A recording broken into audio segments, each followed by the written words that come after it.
জামালপুরের মাদারগঞ্জে কূপ খননের কাজ শেষে ১৪০০ মিটার নিচ থেকে প্রাথমিক পরীক্ষায় মিলেছে প্রাকৃতিক গ্যাসের সন্ধান। এরপর থেকে চলছে পরীক্ষা কার্যক্রম। আশানুরূপ ফলাফল বাস্তবায়ন হলে এই প্রকল্প জাতীয় অর্থনীতিতে গুরুত্বপূর্ণ অবদান রাখবে বলে মনে করছেন এলাকাবাসী সহ সংশ্লিষ্টরা। জামালপুর প্রতিনিধি সুবিনয় রয় তপুর পাঠানো তথ্যচিত্রে বিস্তারিত জানাচ্ছেন আবরার মাহি। জামালপুরের মাদারগঞ্জের প্রত্যন্ত গ্রাম তারতাপাড়ায় প্রাকৃতিক গ্যাসের সন্ধান পেয়েছে Bangladesh petroleum exploration and production company limited Bapex. কূপটি ২৬০০ মিটার গভীর পর্যন্ত খনন করার পর ১৪৪১ থেকে ১৪৪৪ মিটার নিচ থেকে ৭.২ মিলিয়ন ঘনফুট চাপে গ্যাস বের হচ্ছে।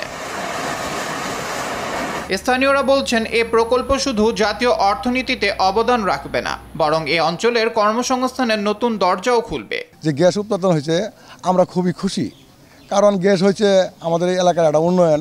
গ্যাস ফিল হওয়ার মাধ্যমে, গ্যাস ওঠানোর মাধ্যমে আমাদের এলাকার অনেক মানুষ অনেক কর্মস্থান খুঁজে পেয়েছে। কূপটি যদি উদ্বোধন হয় তাহলে আমাদের এলাকার অনেক উন্নয়ন হবে এবং কি জামালপুর মাদারগঞ্জ উপজেলা অনেক উন্নয়ন হবে। আমাদের তারতাপাড়ার এলাকায় যে গ্যাস উৎপন্ন হবে যে বাণিজ্যিকভাবে, এটা আমাদের এলাকার জন্য একটা উন্নয়ন, বাংলাদেশের জন্য একটা উন্নয়ন। প্রত্যাশিত হারে গ্যাস পাওয়া গেলে কূপটি থেকে প্রতিদিন আরো ভালো কিছু পাওয়ার আশা এ কর্মকর্তার।